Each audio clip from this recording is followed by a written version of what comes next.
ভিডিওতে যে ব্যক্তিকে দেখতে পারতেছেন ওনার নাম হচ্ছে জগন্নাথ চন্দ্রশীল। উনি জন্মগত দিক থেকেই হাতবিহীন। জীবনকে টিকিয়ে রাখার জন্য আজও বেঁচে আছে জীবনের সাথে যুদ্ধ করে।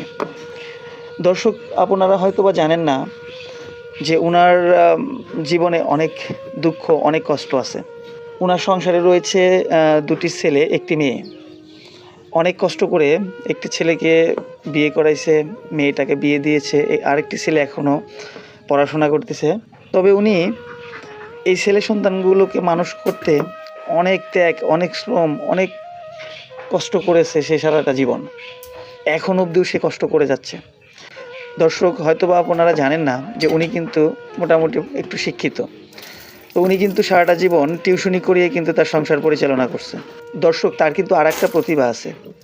সে কিন্তু বিবাহিত জীবনের আগে সে কিন্তু একটি মুভিতে অভিনয় করেছিল। বাংলা একটা সিনেমা ছিল, সিনেমাটির নাম ছিল মলুয়া। এখনও ইউটিউবে সার্চ দিলে তার সিনেমাটি দেখা যায়, তার অভিনয় দেখা যায়। যে কোনো চক্রান্তের শিকার হয়ে সে কিন্তু সিনেমা জগৎ থেকে সরে আসতে বাধ্য হয়েছে। অথচ তার মতো প্রতিভাবান লোকদেরকে আমাদের উচিত ছিল সংরক্ষণ করা। তাকে দিয়ে অনেক ভালো কাজ করানো যেত, কিন্তু যেটা আসলে আমরা বাঙালিরা করতে পারিনি।